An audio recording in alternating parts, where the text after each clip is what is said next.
everything, when we changed everything here, that's when I changed everything. Should be notification. So should I say never? Never. Yeah, see, the early services. Otherwise it will save it to this machine. But yeah, that was a little different scenario too. So, Confirm. I don't know, thinking that home, so no versions. It went away. On call, only one, so there's a Jericho. Get to resend it on the computer. Was it a text? It's because there are a couple of Here, take it, do it. transition. Leaning on either. Oh, I'm giving you a real taste of Africa. We just start in a few minutes.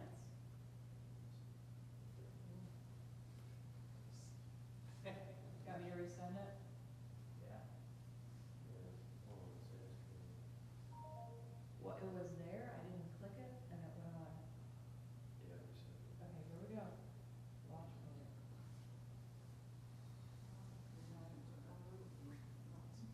I'm gonna tell you, I was working with the polls at the President Church. Now it's starting something.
This thing will take, photos and music and, I've done it before in there. but it won't take slides. Oh, because they're too large. No, it won't take, if you got it set up as like a,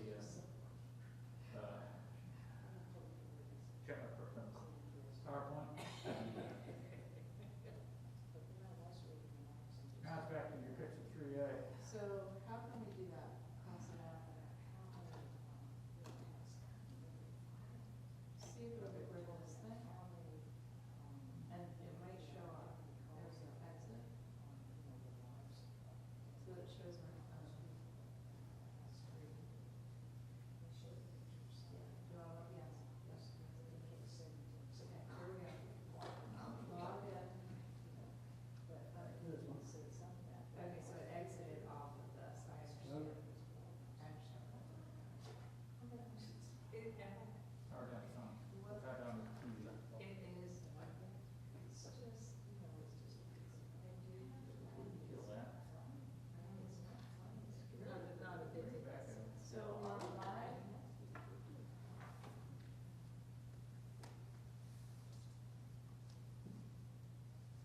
Oh, I'm so sorry, everybody.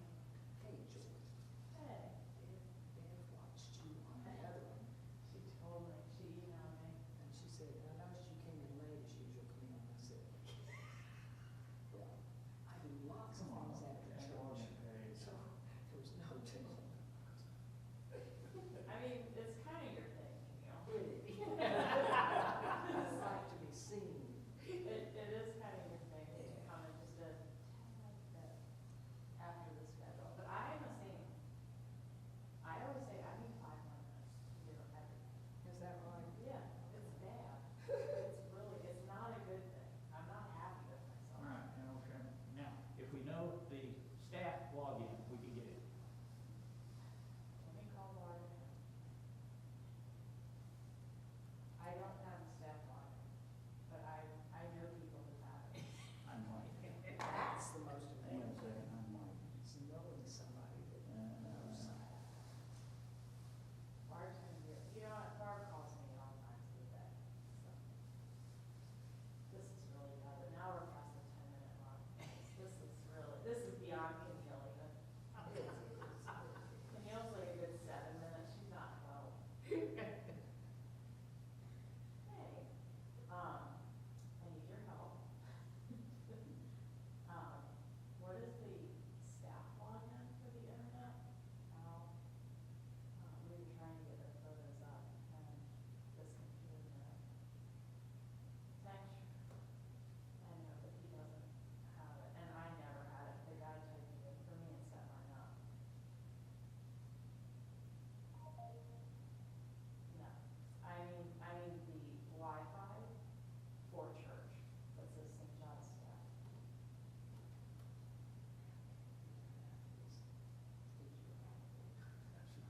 All right, so it's, I got the pound sign in there already. oh, and then, is it all lowercase or capital? Capital A. So it's Episcopal? Another pound, 1984, Yeah, they probably did. and then, another pound. no, don't put another hashtag at the end, she said. That's And it? then try it, yeah.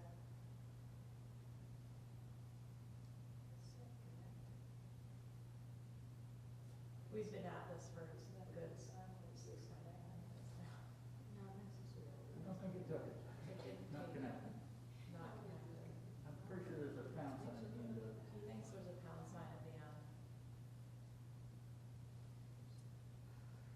Then put it, she said put on the pound sign now. Yeah, when that guy came in and redid all the computers, he just logged them in. He didn't time it. So, no, Al, that's the preschool one. I know that. He's using the preschool I one. just, now I'm getting off of it so it'll come back and let me choose. We've tried YouTube, we've tried all the things, Bart, it's really good.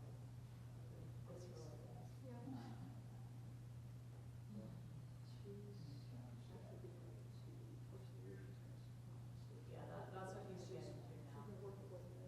Capital A. And then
so scared of you.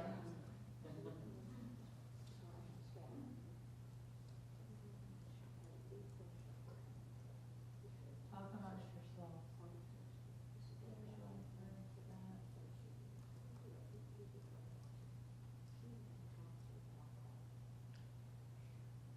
Neil, when are you doing your presentation? I mean, you just came back from a wild trip. That way I don't get called on. Especially, it seems like. Get your phone back. Push the buttons at 5.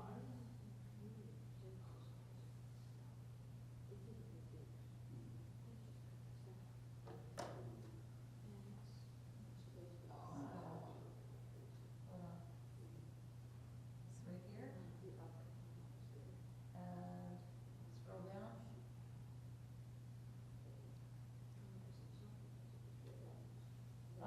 We call this in Africa TIA.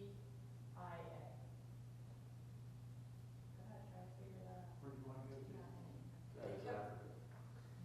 This is Africa. This is Africa. They kept saying it, and I was like, what are you, why do y'all keep saying that over and over again? And they said, Favorite spot you want to go to? keep going, I learned that in Blood Diamond. wait. Okay, keep going. Leonardo DiCaprio. I love it. You went to That's true. Wow, Right that's here. impressive. Okay, how about we go just right there, there, and make it just stop. Okay, All right, I'm gonna get the so camera. that's, I'm gonna get the camera set. thanks, And I'll Al. holler when Do you I'm want me ready. to carry you up? No, I just need these.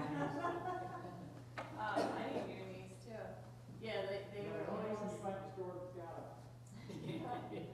Yeah, they would keep saying, I mean, it would be, I don't know, an hour after we were doing something, and they were like, TIA? Like, all right, yes, air conditioner doesn't work? TIA? So, that's kind of what happened. So I'm sorry. We've all been here. I came right after from Hope House. I've been here for an hour. He's been here right after me, like we've been trying. So anyway, this worked. I should have called Barb. For those of you who watched the first part or were here for the first part, that's right. Or watched it later. Or watched it later. We left you off in Botswana and we made a strategic decision to just pick up in South Africa. Because I'll say, there were two different trips, but for me, they had to exist together. Like I didn't almost even get Botswana until I was in South Africa. And I don't know if that's gonna come across in here, but I think it might, like it's just, Botswana. My whiteness was heavy, I was aware of it. But in South Africa, it became just something different historically, like. Joy, what kind of microphone do you want? Any kind you wanna give me, Al. All right. So, I don't know, I think you'll see that, since you watched the first one, Botswana, as I said, is a very different country than South Africa. It's landlocked, it's super dry, it's mostly rural, there's more cows than cars, there's more goats than cars, and that's like true. It's just very different. And then when you head to Cape Town, it's almost like a European, I'm guessing most of you have been to Europe, so that's why I'm doing that, but it's just a, See if there's in your pocket. thanks, Al. All fixed. I mean, for now, Good. I won't be this, how's that? That should be fine. Okay. Thanks, Maggie. Maggie, you missed the part where we said, TIA, this is Africa. It didn't work, we were all patient, we waited together, so, after, I believe it was like, we left Botswana, we walked across the tarmac back to the plane to go back to Johannesburg. And I had to include this, and I think I might have ended with this for the last one, but so many of you met. Don't start yet.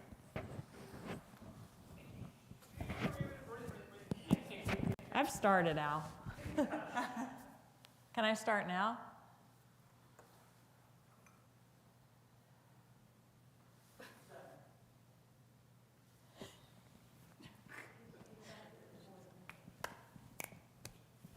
Okay.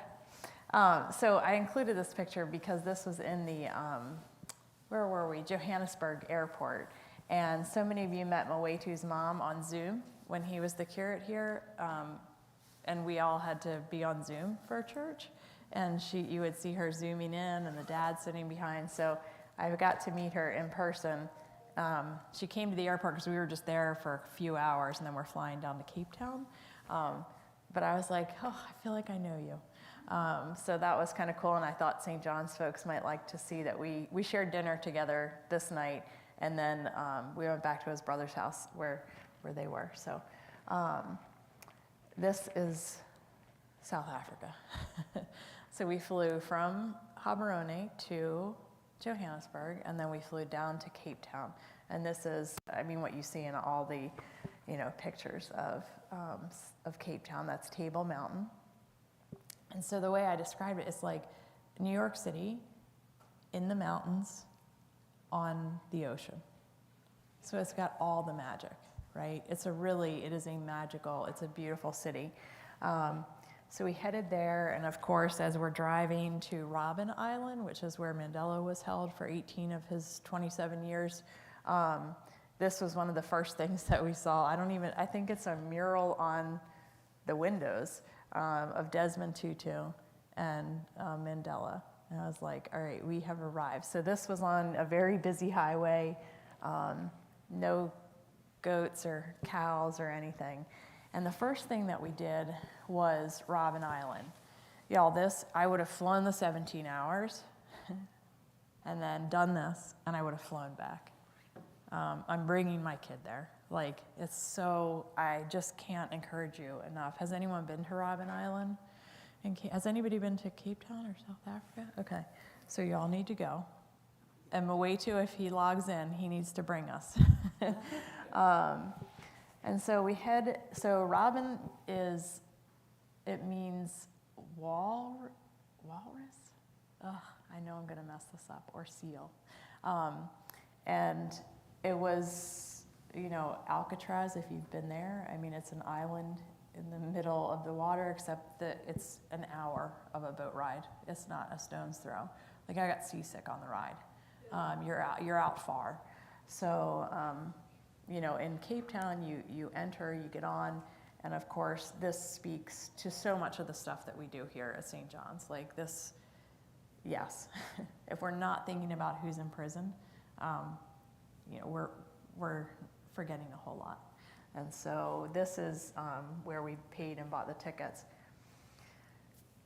We take the hour ride over. I did not take any pictures because I was feeling terrible the whole way and trying to get my feet under me. And I took Dramamine, and it was still pretty bad. But I'm going to bring you here first. This was one of the first things that we saw, and they called this area they call Robben Island the University. So we get on a bus, and this was one of the first things we saw. Does anyone want to take a stab at this, what this is, if you know about Mandela's imprisonment? So this is the limestone quarry. Limestone's used for nothing. They explain you could put it in some cement. It doesn't hold a lot of value. Him and his fellow prisoners, 70% of who had advanced degrees, they were teachers or doctors or lawyers, who were handing out things like just pamphlets about anti-apartheid. They were brought here to Robben Island. Robben Island existed to break the soul of human beings. So they were no longer allowed to speak their language there. Even when they visited with their family, which I think was just a few times a year, were they allowed to do that for 1 hour? So you think they had to come from wherever they came from. They had to take the hour ride over, and then they got there and they had 1 hour, and then they weren't even allowed to speak the language of wherever they were from. I mean, this was intentionally to break people down, and I think you need to pay so close attention to that here. What's the first thing people go for? The educated people, the press, right? And you just like see it, and you're like, dude, this is the same playbook we are watching here today. So, I mean, like Nelson Mandela's mom died when he was here, right? He never got to go to her funeral. He sent letter after letter, and he would copy the ones that he sent because he knew they'd be edited so much that he sent to Winnie, who was raising their 4 children. You know, he missed the whole childhood of all of his children. So they come here, they put them in these limestone quarries, and they chip away at limestone for 8 hours a day. Nelson Mandela's eyes were damaged because it's so bright, it's just white, reflecting back up, and then he struggled with lung damage the rest of his life. And so all these lawyers and doctors and South Africa's best and brightest were sitting there picking away for decades, okay? And so we're not even at the cell yet, and we're driving it's like 2 square miles, and I could barely even get this picture. But she's telling us this story, that this was school, and that all of the people had figured out this like rotation. They were allowed to eat in here. They had buckets to go to the bathroom in there, and it was the only place they could go to get out of the sun. And so the prisoners had this system where they would go in and they would teach each other every day. And then they were like, oh, I have to use the bathroom. And they would fill the buckets up with rocks or water to make it seem like, oh yeah, that's what we were doing in here. And so they held classes in here, and they would come out and then go back to the grinding work or torture or beatings or whatever was out there. Y'all, this looks like the tomb, right? I don't know, it struck me on this bus. I was like, you go in one person. Like, Mandela went there angry. You know, Desmond Tutu talks about it. He's like, he was an angry guy when he went there. And he came out this, like, diplomat. I mean, this broke him in so many ways. But I just thought that was, like, so powerful. So you go in one way. It, like, does something to save you. And then you can come out and face what's out here. You come out reborn. And it's like, this needs to be our Easter focus. For me, this is always how I'm going to envision the resurrection. And I don't know what to say about it. I'm sure I'm not even telling you all the things. But that was just like, you see, I could get back on the plane now, and I haven't even gone to like a mile of this Robben Island.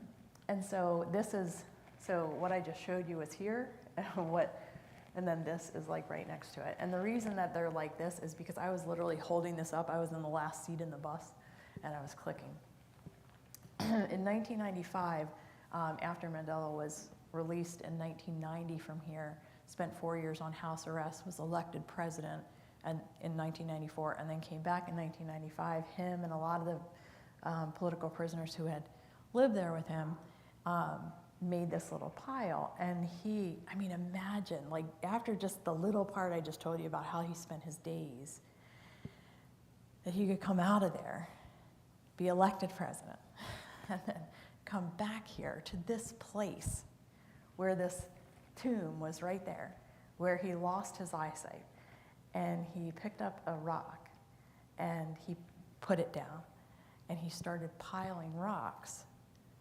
And the people around him followed suit, and he said, this is what South Africa's going to be now. We're building a new foundation with all different colors. Everyone's in this pile together. Like, how? And can a human do that? I don't even understand it. So that pile there, it looks like rocks, but yeah. So this is, like I said, it's a 2-mile island. It's stunning if you've ever been to Alcatraz. I mean, it's stunning there. It's beautiful. There's even calla lilies here. Some of the vegetation was very similar. And this was just one of the stops that the bus made, and I just took a ton of pictures because it's beautiful. There are still houses there. There are a couple hundred people who live there. So, yeah, this was on the back of the bus, but they've tried to put some of the history together there, and there were just some photos that they had put, again, lots of, it's like, I think I said it in the last presentation, there was whiplash so much. It was like this beautiful place, and then this sacred ground of this torture. You know, South Africa is 80% black and 7% white.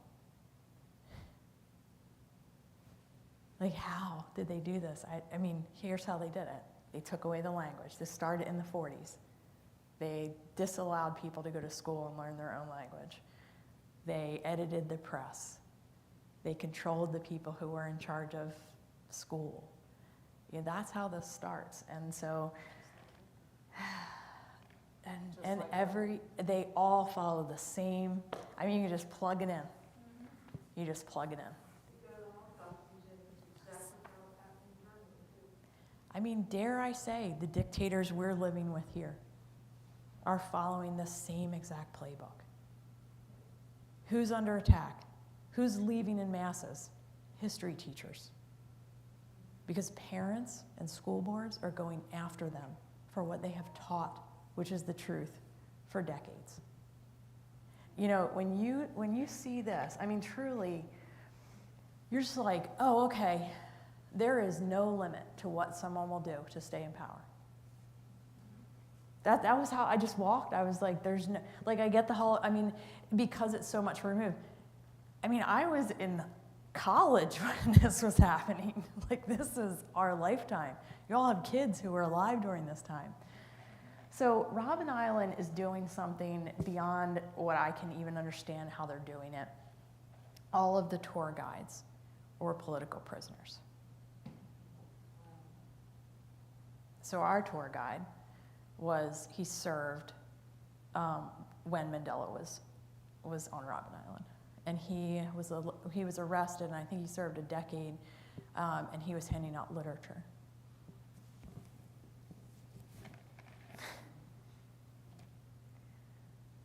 And so this was actually when they were coming home. Again, it was like a little billboard or historical marker there. So this guy walked us through what his days were like, what his life was like. He showed us where he slept.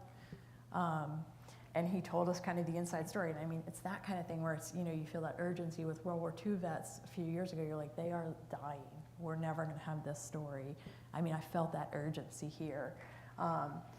There's a ton of history here. I'll remember some of it, and you certainly, I hope this encourages you to go home and kind of read a little bit more about it. But the Red Cross, the International Red Cross, had to get involved here to allow some of the things that you're going to see here. But the prisoners built this. This was a colony for lepers for 300 years. And they burnt it down. And then the government made this only for political prisoners. Again, who are they most scared of? Not rapists, not molesters, not murderers, political prisoners.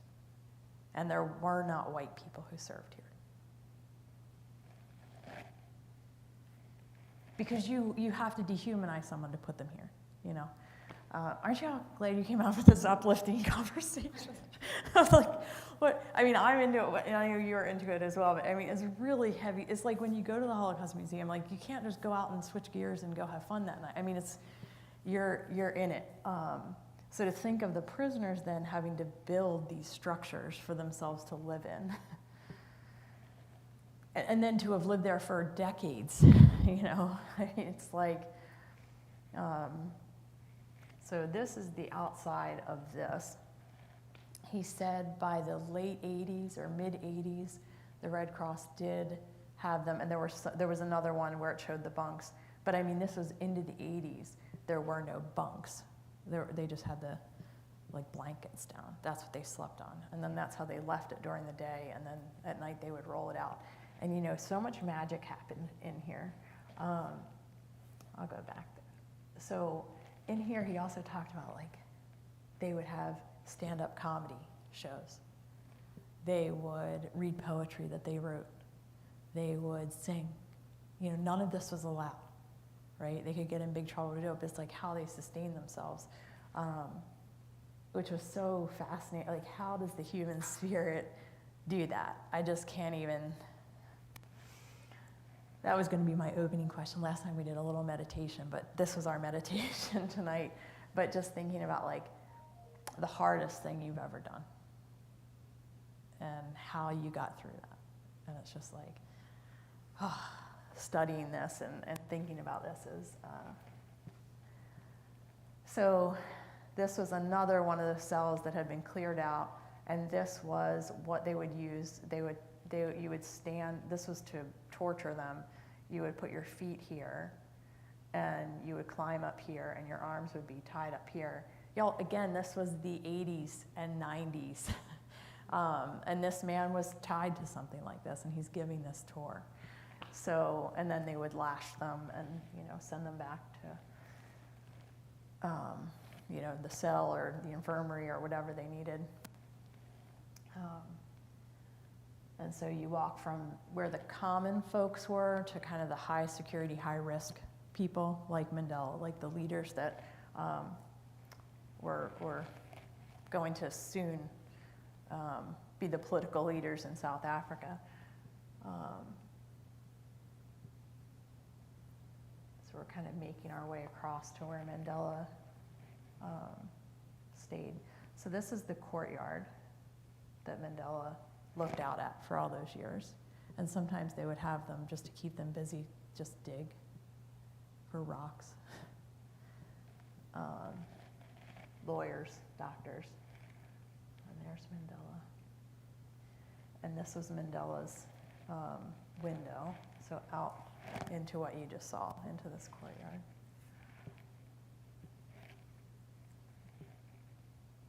And this was the room that he stayed in for all of those years. And he never got a bunk. So the people who were in this confined area, they didn't have the bunk, and this was pretty much what he had. And, he did all sorts of things, hid his writings, made double copies of the letters he wrote to his children so that he could prove like he really was writing to them. I mean, he did a ton of thinking and writing in here, wrote part of his autobiography, hid it, found people.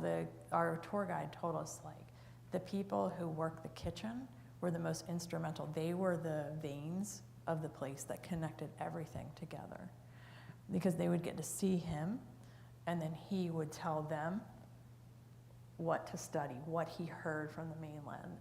People who got sent over because of medical issues back, that was another big source of information. It was like they wanted them to come back so that they could bring all of this information. And like some guards, he said, would just be like, yeah, here, you can have the newspaper, and kind of throw it at them, because they weren't connecting. They didn't understand the broader thing of like, don't give them information.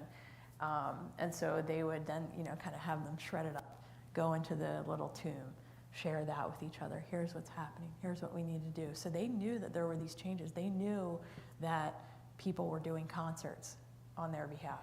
They knew that people were, not selling products to apartheid South Africa. So there was like these little things that kind of kept them going in very small drips and drabs to learn what was happening on the outside. And then we're headed back. So I could just spend really most of the time on Robben Island. What are you thinking about Robben Island? And we can pause here for a minute.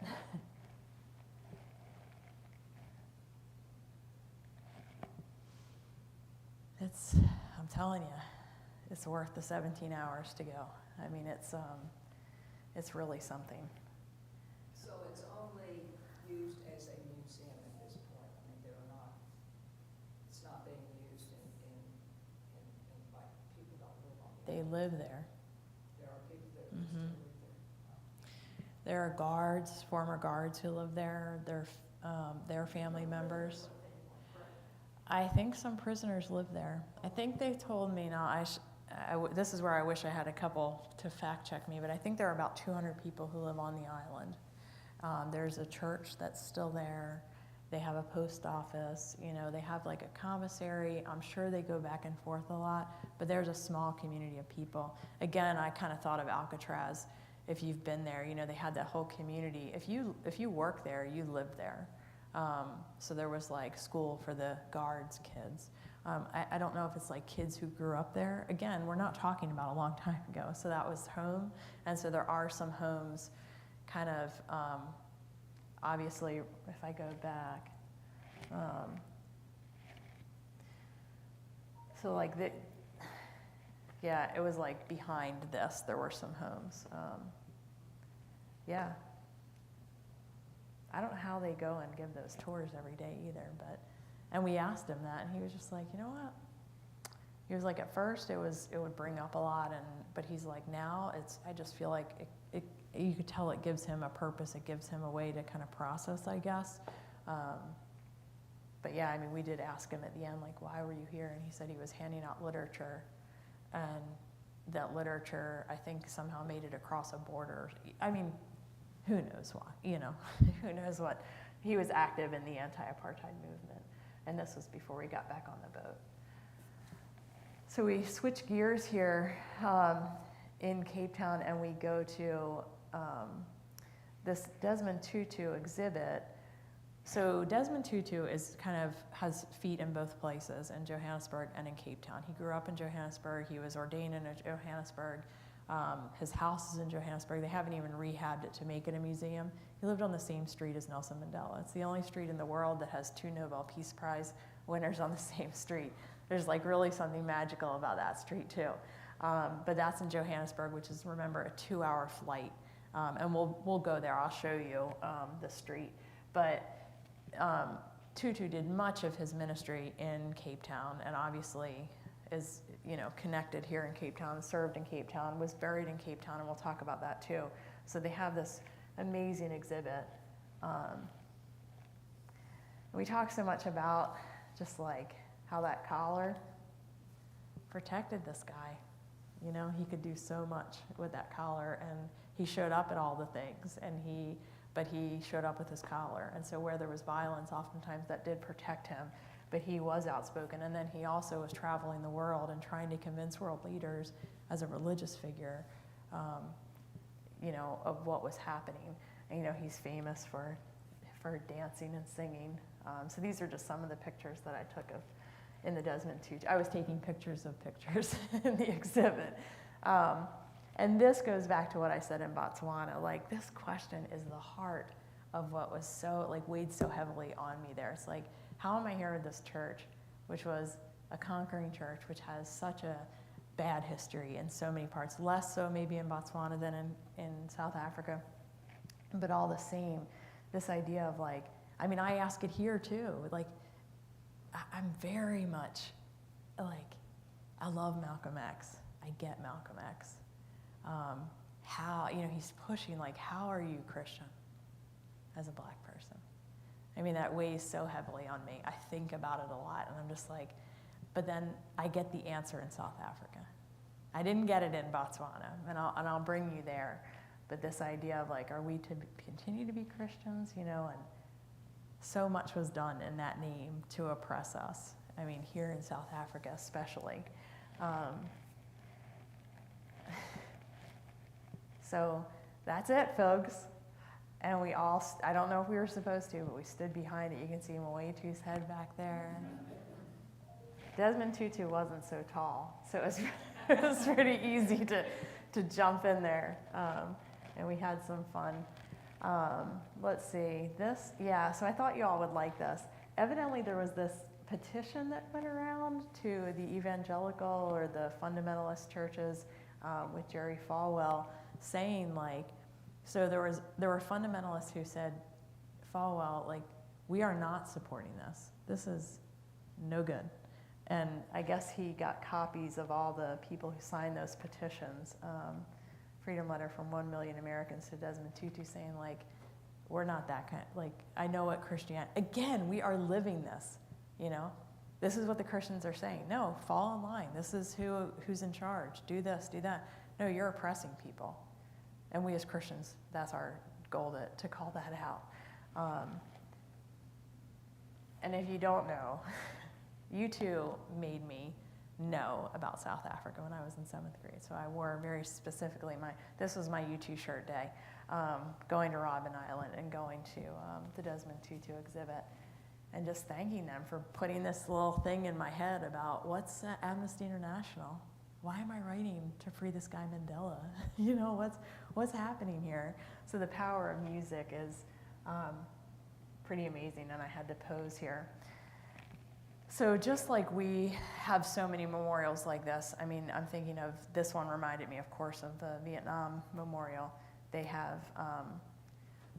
many volumes. I don't think it's 7, I think it's more volumes of the Truth and Reconciliation. So you have to understand there's a lot of criticism that there was not punishment for so many of the people who committed these crimes. Instead, they went Mandela, Tutu, very much inspired by theology and all that was learned, you know, in the college, in the University of Robben Island. How are we going to move on? So are we going to lash out and punish and imprison and torture all of these white people who did this to us? Or are we going to have these truth and reconciliation hearings, right? So a lot of folks went unpunished, but instead they went through this years-long process of saying the truth, having people who perpetrated the violence speak directly to a mom who lost a kid. This is where I killed your child. This is how I did it. You know, so you have these volumes of books of the names of the people who were lost. And I was doing, you know, there was 8 or 9 of us, so I was kind of moving around, and I see Moetu taking a picture.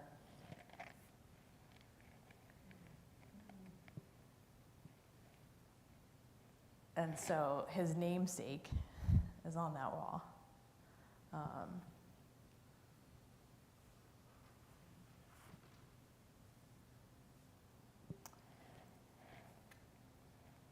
So I kind of stepped back and just took that moment in.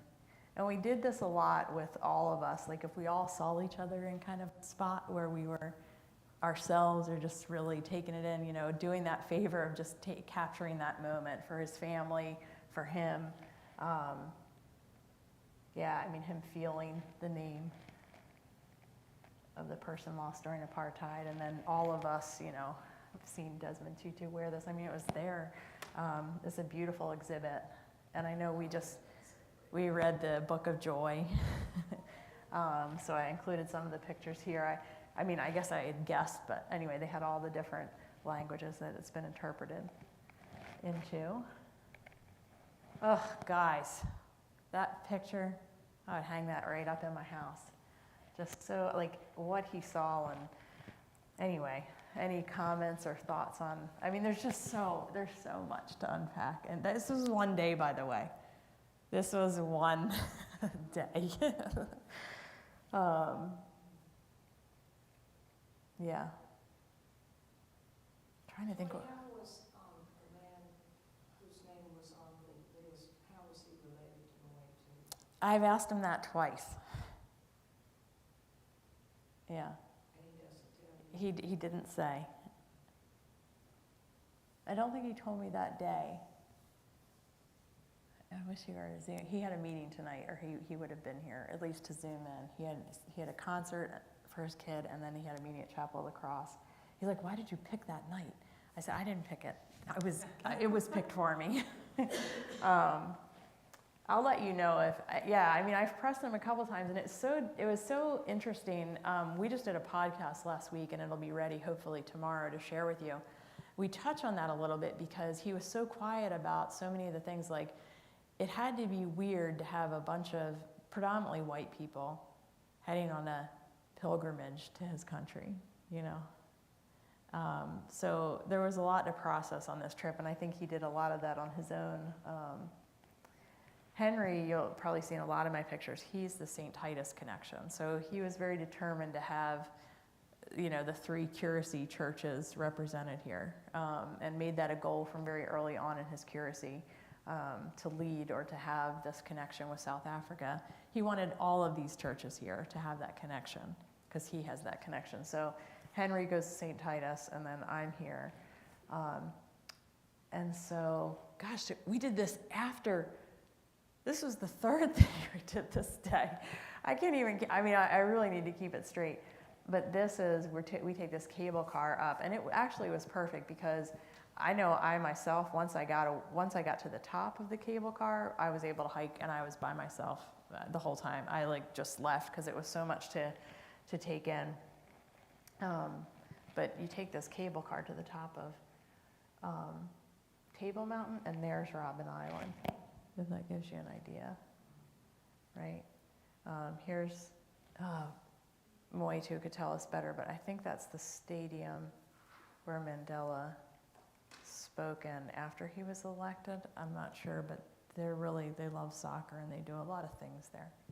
So, and there was lots of conversation, even in Johannesburg, about these soccer stadiums. So I was just obsessed with getting Robben Island. I was by myself up there, and you can just see, I mean, it is a huge city on a beach and in the mountains. It's such a fabulous city. Oh yeah, Moetu, I think, just logged in. And just to give you an idea, I mean, you went straight up the side of this mountain in this cable car. Hey, Moetu, are you there?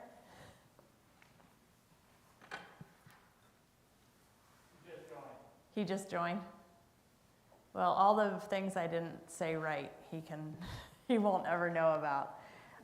So this is a congregation, and again, that shift from Botswana, which was so traditional, so high church.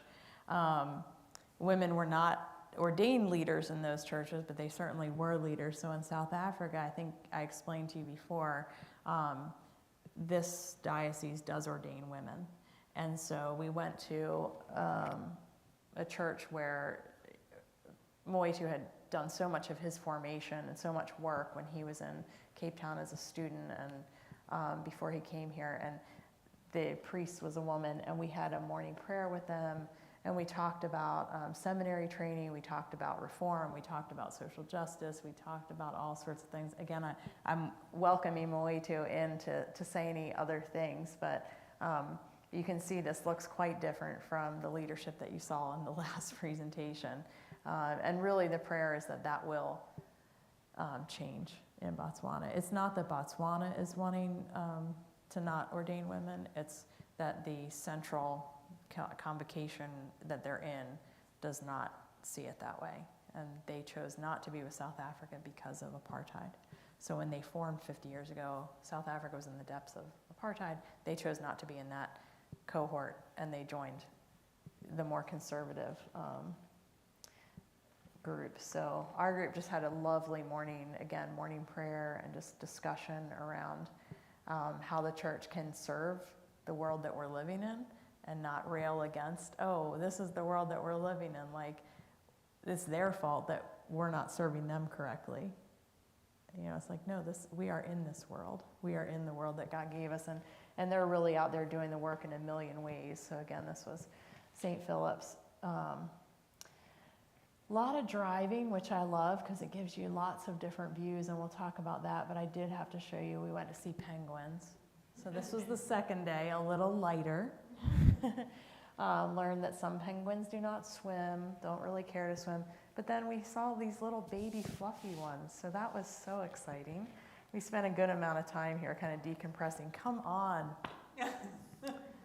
I mean, you could just pick any of these rocks and kind of get lost in watching some of these little guys make their way around. And then on the way to the Cape Point, we saw a ton of baboons. This was on the side of the road. So that was exciting. So there's a baby. I mean, there's a whole family here, and you can see I'm in the car. So we just saw this. We saw one later sitting on the top of a stop sign. It was like a baby, just like watching the cars go by. Like, what are you guys doing? We did not pet them. And so again, this contrast, I mean, it pulls you in, the beauty of Cape Town and South Africa. So now we're going down to it's the southwesternmost point. And this, I mean, you could stay here. There's some, I don't know, they were telling us there's an Airbnb, there's hotels here where you can do a lot of hiking, but there's also wild ostriches. What? This is an eland?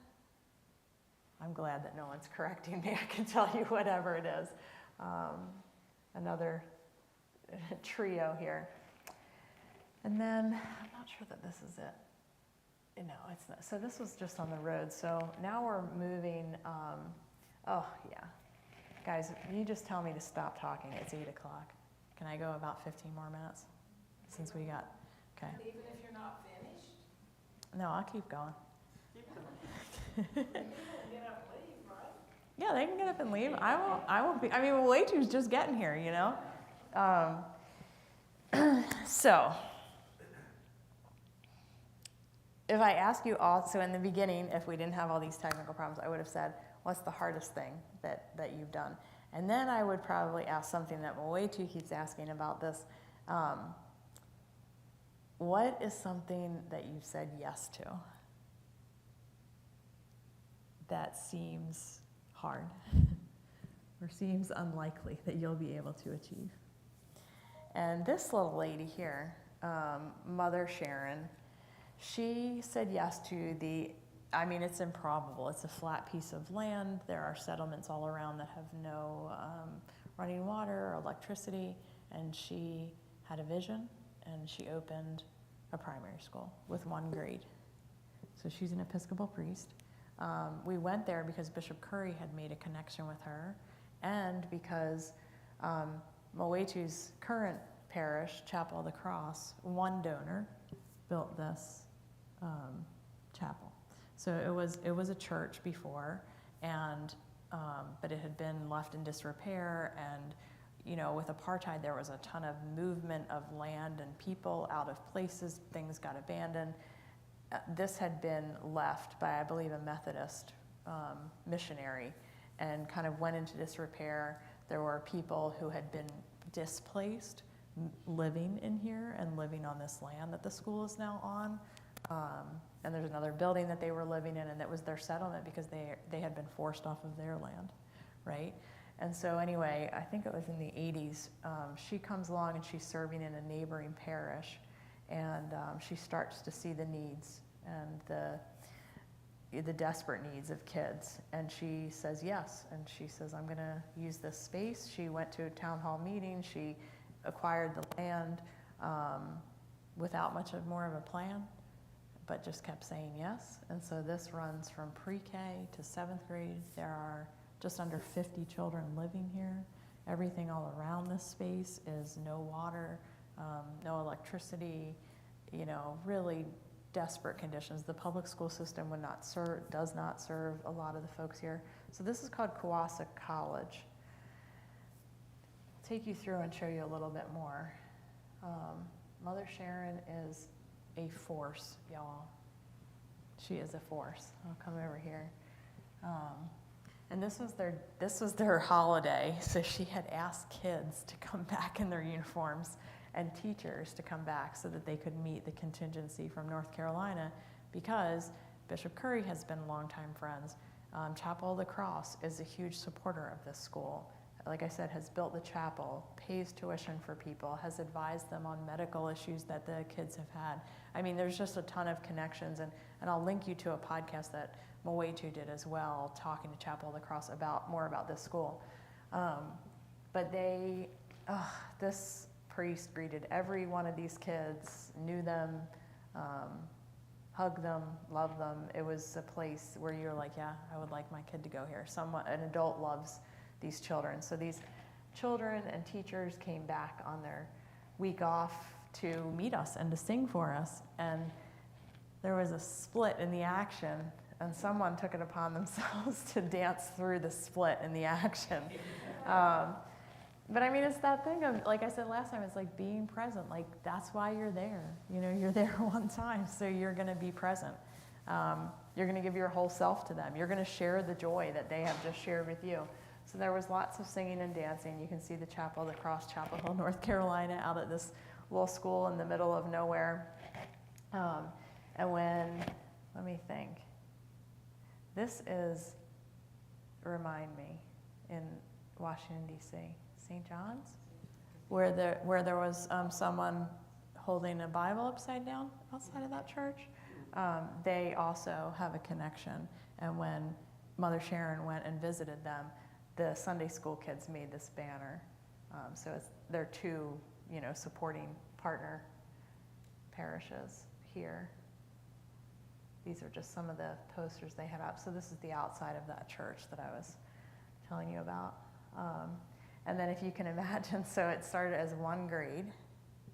It didn't have any of these buildings. It was kind of a makeshift classroom. And then she kept saying yes. She kept advocating to get more land. She kept pounding on doors of donors. She kept going into the settlements and finding more children. And this little lady of 90 pounds who kept saying yes built all of this. And it's, by the way, $43 a month to put one kid through school. So I'll be starting to do that, and I hope all of you will as well. It's so small. She was like, we asked her, and she was like, well, it is. And she said it in rands, and none of it, we were like, it's 4 million, and then we did the math, and it was not that much. So, I just got some pictures of the kids there. And so I'll tell you they were posing. As you can see, they were doing the little hearts. They sang This Little Light of Mine. Is it all girls? It isn't. Mm-mm. For some reason, though, I think they might have been all girls here. So they sang us out. And it's This Little Light of Mine. I think that's what it is. Again, I'm looking for...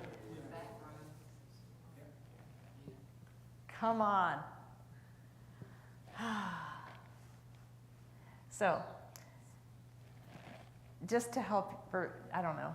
I want to tell, so we didn't know what Kawasa meant, right? And even our drive, we did at the end of this tour, but we got back in the bus, and the driver was like, so what is this Kawasa? Like, I know it as a dance that we would do. It was a very popular song. It was like in the club, people would do the Kawasa dance. And he was kind of curious. He was like, what is this all about? And we were like,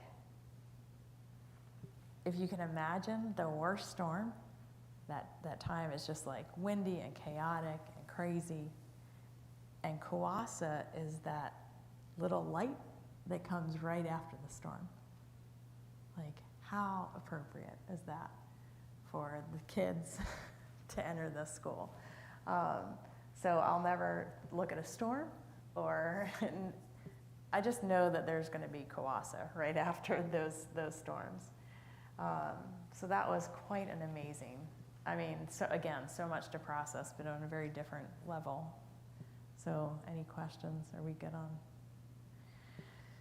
that little school there? And I'll share with you all the podcasts where Moitu gets a lot more into it, because there's history with Chapel of the Cross. They kind of tell more of that back history with the connection of Chapel of the Cross than I know or can repeat. And so I head to Soweto, home of everyone's favorite. Oh yeah, we're in Johannesburg now. I forgot that plane ride. Home of everyone's favorite, Trevor Noah. I begged to go to visit his grandmother's grave. She passed away just a few months ago. And do all of you love Trevor Noah, or no? Just me? Yeah. So this is where he grew up, and Soweto is the largest town. It's the largest settlement, I think, in Johannesburg, and it's extremely diverse. So this is Soweto. These beautiful houses, the professional class living here. And then, so that house is like right here, right? It's like across the road. And then here are the settlements. And our driver was so good in Johannesburg. You can see the contrast here, and the contrast becomes even more stark the more you drive out. He made a point to say, like, you're going to see this trash on the outside of these settlements. But if you went into the homes in the settlements, it's like they're immaculate. They're so clean, and they are. It's like, I would even think that in Botswana, I'd see these folks walking to church, for instance, when we were out on that Sunday morning, and they would have these pressed white khaki clothes, and it's just red and dirty and hard. And it's like, how did that happen? But this guy, so in South Africa, our driver was like, there is no trash service in these settlements. And the only time that they'll get anyone to pay attention to the trash in these settlements is if they take it to the outskirts of the settlements and put it within the sight line of the wealthy. And so these people are taking their trash out, I mean, we saw it. It was like there was brushed dirt all in the front of their homes. Everyone was dressed with clean clothes. Everyone was hanging new laundry out. And so it's like, again, that's such a great reminder of what you see on the outside. What hits you is like, oh my God, clean it up, people. Is you need to think about the systems that are supporting that mess. And so, again, these are just some diverse pictures of the different settlements. And then part of this tour was, and again, it was an odd feeling, but it was absolutely essential, and I'm thrilled that we did it, because this is where I was like, oh, this is why I'm here. This is what this is about. So we go to one of the settlements, an unofficial settlement in Soweto, which has no municipal anything. I'll show you a picture of it, but so like the power lines, they go and they cut into the power lines, and then you'll see like 12 wires going to the tops of the houses, right? So they're like tapping into it to get it unofficially. There's like one spigot of water for, 20 houses. And then the bathrooms are all outdoors, no running water, and then they'll send folks once a month, I think they said, to clean those out. And so we did this walking tour here where we got out of the bus, and then there was a person who lived here who gets paid by the tour group to walk us through this. So already I'm like, this is gonna be a night. This is uncomfortable. Like these are people's homes. But again, I'm so thrilled we did it. So this, we get out of the bus, and this is almost immediately what we see. This little girl was celebrating her 14th birthday. Remember, they're all on break. This is like, they do like trimesters, so they don't have a long summer break. So this was one of the trimesters. And so they're all singing happy birthday to her. It's her 14th birthday, and they are just carrying on. I mean, they are splashing her with water. They had already dumped the water, so this would be one of the spigots. All the kids have to gather here for all these houses that don't have running water, and they all met at the well, and they were just singing and carrying on, and then we were singing, and then there's a group of us walking through, and we're celebrating, and so they followed us, and I was like, in all this mess, I was like, I promise you, not one kid on my street, and y'all know I live in Heritage, not one kid on my street knows when my child's birthday is. Yeah. Nor do they care enough about her to bother to put a card or sing. So you think you have it. We have nothing.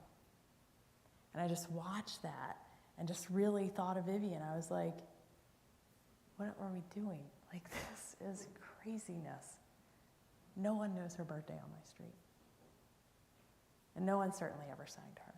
And she would have no reason to really interact with them beyond being little, because like, we have water in our house, we have a big TV in our house, we have all the things. Like, she gets to pick who she wants to come over and come into our house, and there's none of this. This was such a, this little walk that we did. So you can see these cut wires. Yeah, is that making sense? I would have never understood. They had to point it out to me. It's like, look at how our power lines are out here in the church parking lot. And then imagine someone climbed up and then spliced it and gave power to like 10 RVs. Okay? So they're not paying for that, and no one's providing that. And it was very hard, actually. I'll take you back to Cape Town. Cape Town is, you can easily forget. So I told you before, I woke up every morning for the first time in my life and had to think about my color of my skin and what that brought. I don't do that here because I'm white, and it's majority white. In Cape Town, I could drop that because it was a lot of white people. It was white-centered again. And so remember, this is Johannesburg. I'm taking you back because we had a white tour guide in Cape Town who was very difficult. I struggled with him immensely. And somebody, you're getting out and you're overwhelmed, you're seeing all these things you don't understand. And they were like, are they houses? Because they were just these little boxes with the corrugated tin. And he was like, yeah, they're they're houses. And he was like, yep. He was like, this current administration's so corrupt. I'm like, yeah, it's the current administration that did this, huh? So again, it's like this blindness to the systems. Like nobody, you are old enough and you're South African, you're a white South African. You know why these people, they were forced out of their motherland into these settlements. And no one has since provided the water or anything to get them out of these little boxes. And so it's like, how many times did we hear that here? Where people are like, yep, lazy, or yep, what? Hold on. I mean, the university that is the center of our town sold humans to get that land and to build itself, and did not allow black people full rights there in your lifetime. So let's be careful, right? So that guy I struggled with mightily. And I would not recommend you take his tour in Cape Town. But that was, he needed to be with us, actually, I think. I think there was a lot of, anyway, I digress. So we walk through. And this is one of the houses that we see. And this is the bathroom. And they all have these numbers. So if you have a number, this is how they get, well, I don't know that they get mail, but they have numbers assigned to the houses that they have. So this little house serves as a church, I guess on Sundays or Wednesdays or sometime. And look, you can see the laundry's out, the mop is out. And it was just like, oh, this is where it was like, God is bigger than all of this for me. Like, no one forced that cross there. No one, was setting up an established church and saying these are the rules you had to follow, but that it was that big and that important that this house serves part-time as a church. I don't know, man, that just brought a lot of it together for me on this road. This is just one little road we went on.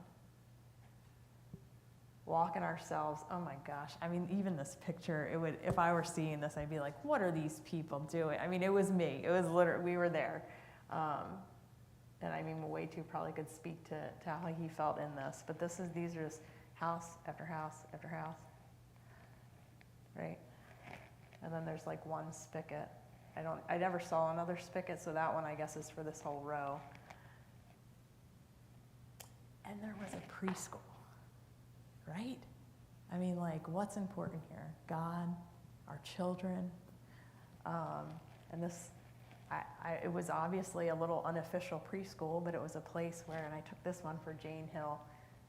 This is, look, I zoomed in. They're having snack time. And this is their little preschool. Bright, clean, immaculate, all the things. Caring for the kids. Brightly painted. And so switching gears out of Soweto.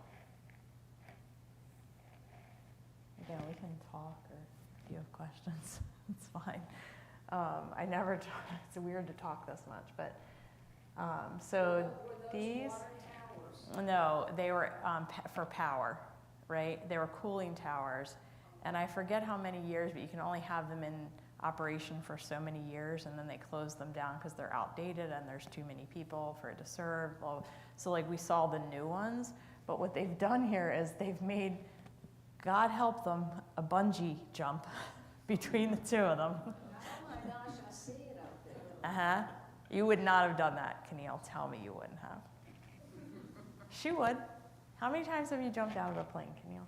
I have a bungee jump, that's something that's still. It's something a little, well, I don't know that I'd start here, but it's there for you. It's there for you, my friend. And so like this is the best picture. I mean, you're driving, so you can't like take a picture this close up, but we were kind of slowed and going to those. So in there, there's a bungee jump, and then there's restaurants, and there's like a soccer thing. It was like a little entertainment area between. They've repurposed them, and they've put all those murals there. So like this gives you the idea. It's like they cut into the main line and then splice these out. It seems dangerous. So rounding it out, but no, who am I to be there and be like, y'all, this is a little dangerous. I mean, that was a bridge too far for me. So this is the street where Mandela and Desmond Tutu lived. And we went to the Mandela house. There I am taking a picture. And so this is where Winnie was left to raise those kids. This is where Winnie, tells the story of never being near the windows at night, where her kids were raised in fear without their dad. This was his bedroom. And this showed me how tall actually Nelson Mandela was. So that's his window. We stood right in front of it. I mean, he's over 6 feet tall, and his little pup there. Give you an idea.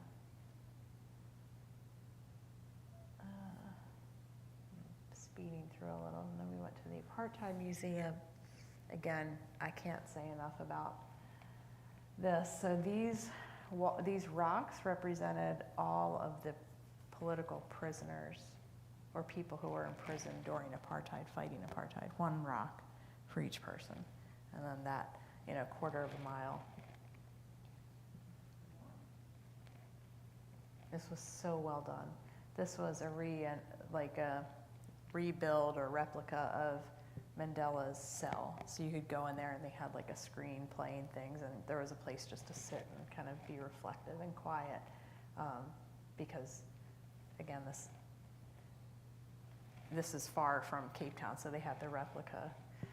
And then again, I mean, it's so much of what Brian Stevenson's doing, just remembering those political prisoners, the people who died.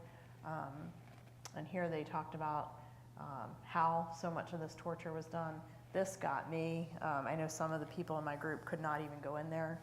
I stopped to take a picture just so that I would have this, but this is the solitary confinement cell that so many of these political prisoners who were thrown in jail for protesting what were stuck in for years on end. And then again, the importance of the land. So this little end exhibit in this museum is that idea of building a new foundation, coming together, and it also was representing like the land that was lost. This rock represents everything. Land is everything. Land is family. It's your food. And just kind of coming to this space, you could put a rock at the exit of this exhibit of the Apartheid Museum. I hope somebody's watching. Their family up here. Moetu was really generous to invite me to it. Like I said, it was the holiday, so his brother had his family and extended family into their house, and I snapped this picture on the way out. They were very gracious hosts. This is Moetu's brother. That's his uncle, his dad's brother. I forget who this guy is. But we had a lovely visit, and that was such a special thing. I mean, it was really the only time I kind of broke from the group, and we rode out to see his brother, who's an electrical engineer in Johannesburg. And there's his sister and one of his nieces. It was so fun to see. It was such a privilege to be in that space. I don't know, I'll tell them. So out back, they were getting ready for the celebration, and they had various livestock tied to trees, and various livestock that had already met their fate for the celebration the next day. And they were getting ready for a big party, which I really wish we could have stayed for sure, but that was such a treat. And we talked about this a little bit in the last discussion, just China's imprint. I mean, this is a whole other discussion, but I've heard it from my boys in South Sudan as well, that China's mark is everywhere. So there's a Chinatown in Johannesburg. There's a Chinese student union at the Botswana University, and this whole area had malls of just Asian products. we saw these piles of old mines. So like the mines were gone through and left, and they leave those big hills of whatever wasn't there. The Chinese have bought the rights to those discarded mines because they say 30 years ago the technology wasn't there to extract everything. So then they want to go back and go through all the rubble, really, to see if they can find something else. So they brought in all the people, the technology to go back through. So along the road, we just saw a ton of those spaces. So I'm rounding it out here. This is Johannesburg, my friends. This is the heart of it. It's an exciting place. This was literally right outside. All of these pictures are right outside the cathedral where Desmond Tutu was ordained, where he served. This was built by, those who colonized. And this was the little chapel where we shared morning prayer together. It's actually on Desmond Tutu's birthday that we were there. So that was really another God thing. I just loved all these. Yeah, these pictures were, it was a beautiful space. You can see us all taking pictures. And this is literally. Can you go back to that picture and describe a little bit what's going on? Yeah, that's very interesting. What's going on in the cross? You mean with white? There are figures up there. Yeah, so it's the crucifixion and all of the iconography, icons, statues, everything in this church is white Jesus. It was built, and it's not anymore. It's a black congregation because it's Johannesburg, but all the names on the walls that are people interred there are all white people. It's so tricky. It's so tricky to be there for me. And so they haven't changed this out. And we even talked to the rector. We were just like, where's your black Jesus?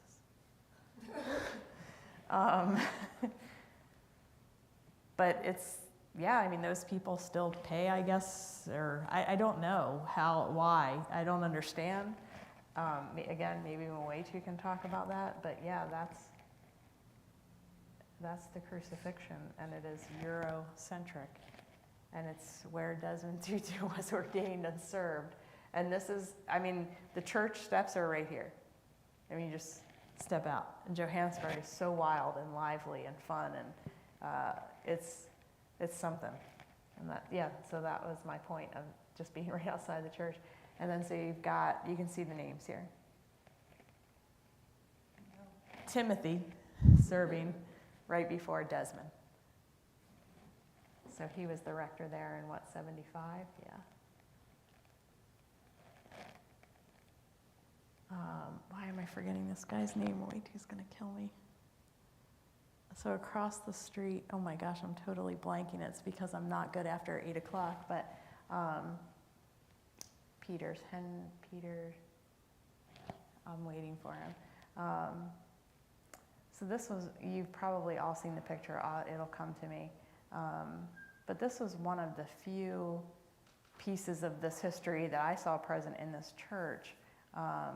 He was just a young man who was killed, and he was killed at an anti-apartheid demonstration in Johannesburg. And he was one of the youngest. He was a schoolboy who was killed, and that kind of galvanized the student movement there. And the person who carried him, he was arrested and not seen again. And his sister, who was with him, also survived. So that was one piece, one statue that kind of commemorated this. And this was, we all got to sign the book. And I love this view because this would have been where Tutu preached to, right? So his view. And then I'll kind of go through quickly. We went to something called the Cradle of Humanity, and our Christ Church Charlotte, this was our oldest pilgrim. She was 82, Martha, and she climbed into the cave, which was extremely physically rigorous. And Moetu was very much her guide, guided her down and out. I hung back with them as well because it was a 3 or 4 person job to kind of protect tops and bottoms that you wouldn't get scratched as you were crawling through. But this is where we all came from. I mean, this is where the oldest human remains have been found. Again, it's called the cradle of humankind. This was the archaeologist who discovered this and discovered the remains here. And he was older than her, but our tour guide of 10 years said, "You are for sure the oldest woman who has done this." Hey, Joy, Yes? you two would like to say something, but I have to mute you on Zoom, otherwise we get the feedback from Dell. I love this level of power. Give me a second. You cannot mute me. Give me a second to make it happen. Huh. Look at this guy. He's going to correct all the things.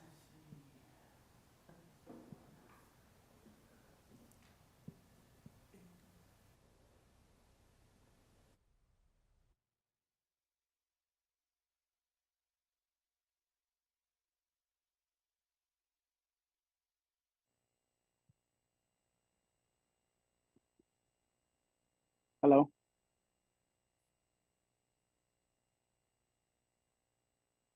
I see you, but I don't see her. Yeah, I don't know whether they can hear me. You, Maggie. Hi, Moetu. See you.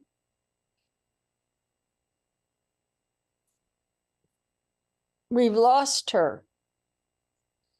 Yeah, I think she's in that Zoom account. Uh-huh. We ran out There of. she is. We I should ran. say something.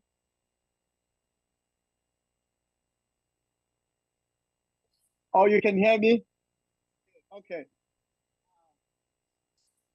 Guys, thank you so much. Joy, thank you for representing my country so well. And yeah, I think it was good to be there with Joy. I just want to say to St. John's, friends, you made this thing happen, and I'm so grateful. And Joy was a true ambassador for your church. She was able to hold all the contrast so well, and she showed grace to my people and to people that she met there. So I want to commend again her work and what you guys do. And thank you so much for this.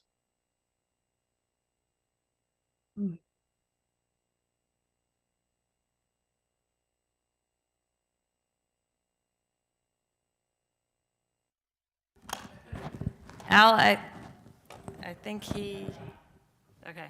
So can you guys hear me again on the screen? You've muted Moetu. That's such an awesome thing.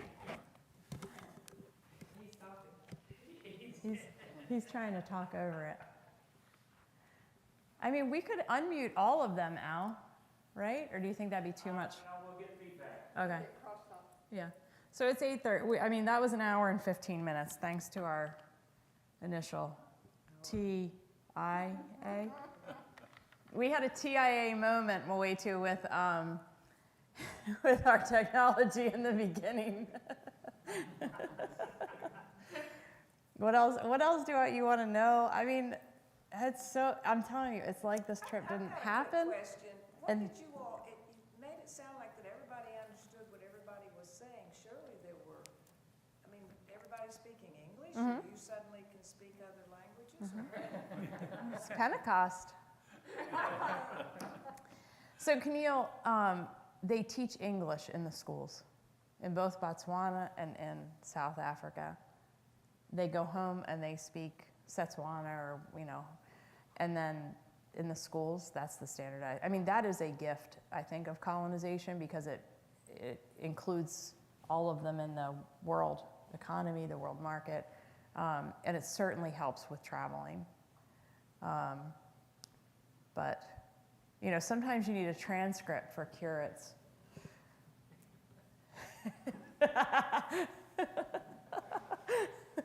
who have to give sermons. So I'm sure we missed some things, and they kind of, like one of the drivers, he was so fun, he was making fun of some of the ways, like we got to the point where I could hear my own accent through him, because he was doing my accent in English, and I was doing his accent. Everything is, we were like, there's none of those here. You don't need to say it, you know? So, yeah. Yeah, I mean, it was tough, like, first, again, just in Botswana even, like, our driver was just like, I'm getting, like, 70% of what you're saying in English, because our accent's so different. Yeah. Isn't that amazing that they're so far ahead of us that they are learning another language, and our kids? Oh. What percentage of our kids are learning another language when they're little? I mean, they're so far ahead of us in a bazillion ways, like the adaptability, keeping 2 feet in 2 very different places, that sense of community. I mean, we have lost so much of that, I think.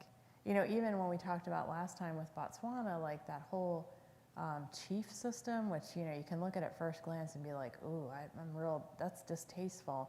But it's like, no, what if someone who messed up here, drunk driving or stealing something, you know, what if we as a community handled that together and thought that through? You know, there is just so many ways to govern and lead that, you know, we just don't do. I don't know, we're just missing out. We are living just like half of our potential, I think, when we're not able to connect and learn. You know, and this companion idea is so tricky, because it's like so much money, and there's that taste of mission spirit of like us going and giving, you know, but then really, I mean, this transformed me, and I work here, and I live here, and in turn, I take that very seriously to teach you, and then how you then, you know, like it's just, no, I think it's well worth the money and the time and the effort to do it, as tricky as it is. But then you're like, oh, okay, well, God's bigger than all that, so it just, yeah.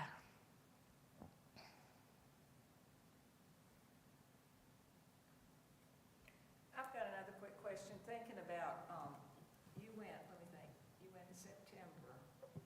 and I think September, about- October, Right. yeah. Where Cape Town is located, it looks like to me should be very cold. It was chilly, Okay. thank God. Oh my God. I mean, we went, that Table Mountain, I don't know if you could tell, like it was breezy up there. My hair was blowing, and I had a couple layers on, and we all had pants on, and we were cold. We put the heater on when we got back in there. So it was turning spring, right? So it's much more moderate. I mean, just like our spring. Right, so it was turning spring like it was turning fall here. It was turning spring there. So if you think about, you know, just our spring, you have colder days. But it was nice during the day, and then you just wore a jacket in the evening. Yeah.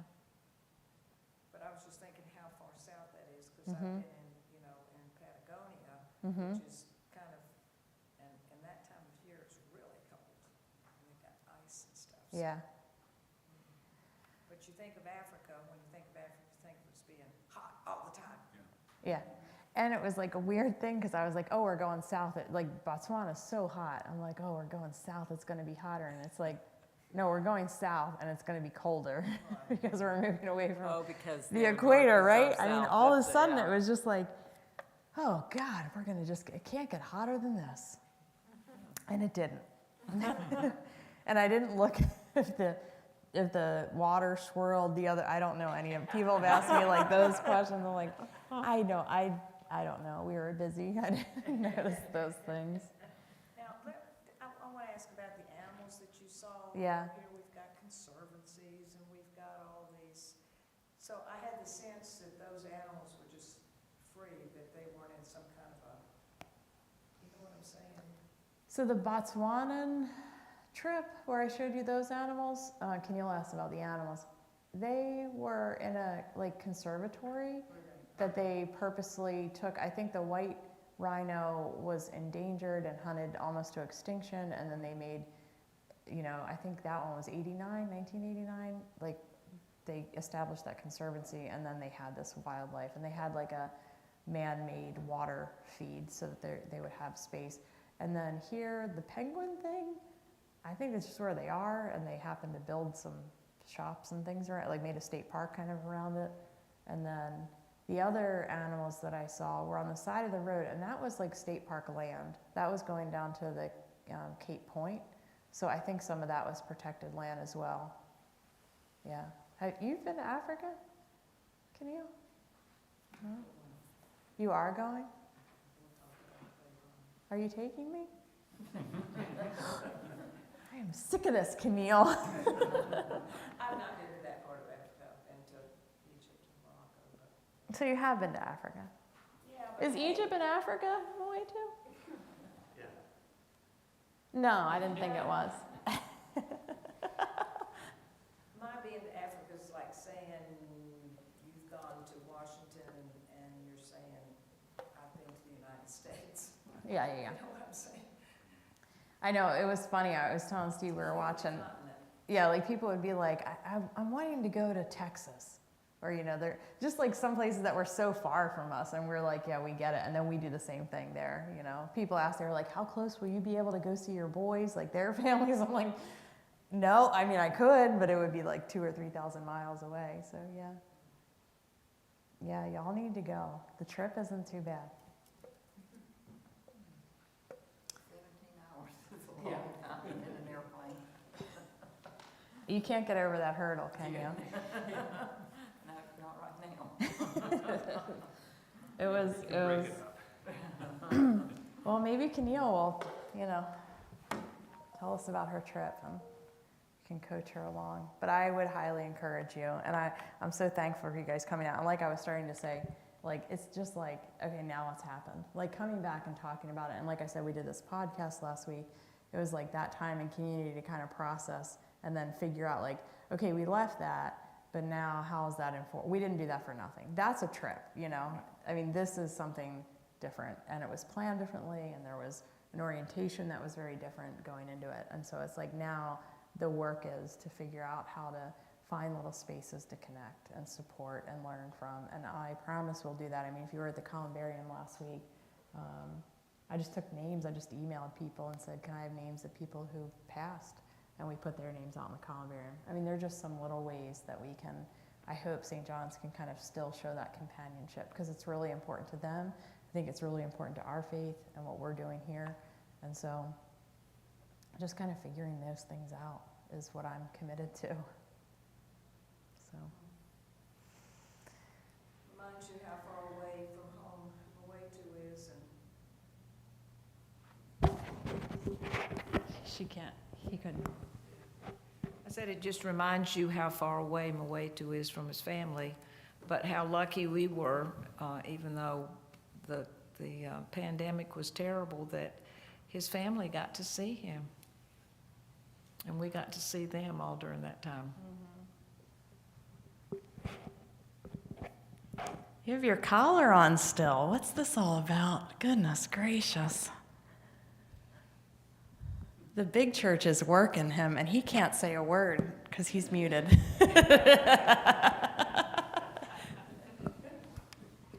We'll figure out a time. Like I said, I'll share those podcasts. We'll figure out a time where Moetu can come and kind of sit and, you know, this is just the beginning. Like, I think it's important to get in everybody's mind, and while this is fresh in my mind, what we did there and what you all supported, and then just keep being creative as a community on how to continue this. And I think, obviously, staying connected with Moetu and, you know, figuring out some ways to do that together is important.